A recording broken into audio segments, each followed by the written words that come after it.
Avec ses grandes baies vitrées et son orientation plein sud, cette maison a été conçue pour profiter au maximum des ressources naturelles offertes par son environnement. C'est ce que l'on appelle une architecture bioclimatique. L'objectif, faire des économies d'énergie en travaillant sur la conception. Architecte de formation, Jean-François Rétoré a construit cette maison pour lui et pour sa famille. Et il a commencé par choisir minutieusement son terrain. Le terrain, vous avez remarqué ici, c'est un terrain très penté, il y a à peu près 10% de pente. Et comme c'est une pente plein sud, c'est extrêmement favorable à ce travail bioclimatique. Les grandes ouvertures au sud permettent de profiter des apports du soleil qui réchauffent et éclairent naturellement la maison. En été, quand les rayons du soleil sont plus hauts, ils sont arrêtés par ces avancées que l'on appelle des casquettes et qui permettent de garder un peu de fraîcheur. Pour Jean-François, construire de cette manière était aussi l'occasion de profiter d'une belle vue. On est ici dans la vallée de la Loire, donc on a un couloir qui fait à peu près 3 km de large sur une très grande distance. Donc cette construction ici, qui naturellement s'oriente sud, s'oriente aussi sur le paysage.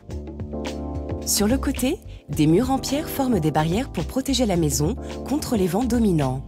Au nord, on se protège du froid en limitant les ouvertures au strict nécessaire. Certaines pièces sont même enterrées.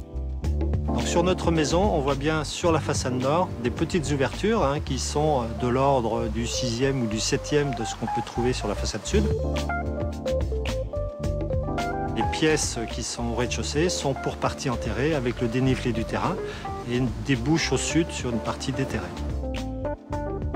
À l'intérieur de la maison, l'aménagement des espaces a été soigneusement pensé pour placer les pièces où l'on vit le plus au sud, tandis que les pièces les moins importantes s'organisent en couronne autour du volume principal.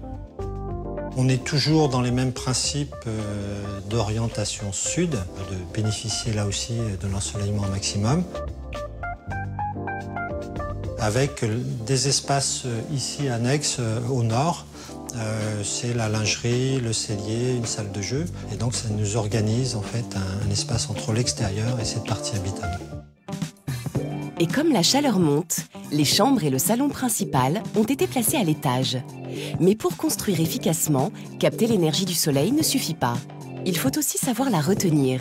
Pour cela, on travaille sur l'inertie, c'est-à-dire que l'on utilise des matériaux lourds capables de stocker la chaleur, comme l'explique cet ingénieur suisse qui a conseillé Jean-François pour la conception de sa maison.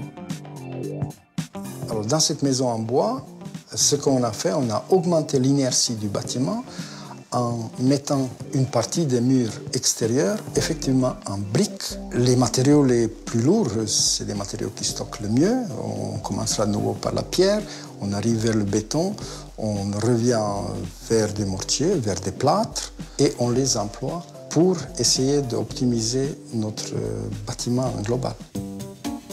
Important aussi, le travail sur l'étanchéité de la maison, à l'air et à l'eau, et sur une isolation renforcée qui crée une sorte de manteau tout autour de la maison.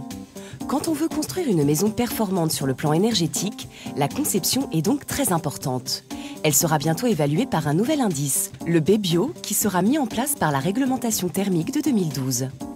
Cet indice permettra de contrôler la qualité de la conception au moment du permis de construire. Précision avec Benoît Fouquereau, conseiller Espace Info Énergie. Ce que le B-Bio va prendre en compte en partie, ça va être la compacité de la maison, donc la forme de la maison, ça va être l'orientation de la maison, ça va être son niveau d'isolation, le nombre d'ouvertures, donc qui prend en compte les apports solaires gratuits et puis l'éclairage naturel, ça va être ce genre de choses. L'objectif, construire des maisons qui auront naturellement moins besoin de chauffage ou d'éclairage artificiel. Mais ce travail sur la conception ne sert à rien s'il n'est pas relayé par une mise en œuvre efficace. Pour une maison performante, l'important aussi, au-delà de la conception, c'est que la mise en œuvre soit très bien coordonnée pour arriver à quelque chose de performant dans les faits. Il faut donc faire appel à des professionnels qualifiés, mais aussi veiller à ce qu'ils travaillent en bonne intelligence tout au long de la réalisation du bâtiment. Tous les professionnels du bâtiment ou qui vont au moins intervenir sur le bâtiment ne peuvent pas tout savoir, ne peuvent pas tout connaître. L'étanchéité à l'air, par exemple, est fait par un artisan. L'électricien ne va pas forcément être au fait de tous ces points techniques-là. C'est pour ça qu'un dialogue entre artisans, entre concepteurs, entre architectes ou maîtres d'œuvre, c'est vraiment très important. S'il faut être rigoureux sur la mise en œuvre, sachez que ces grands principes sont applicables même en rénovation. Pas besoin d'attendre d'avoir les conditions idéales pour penser bioclimatique.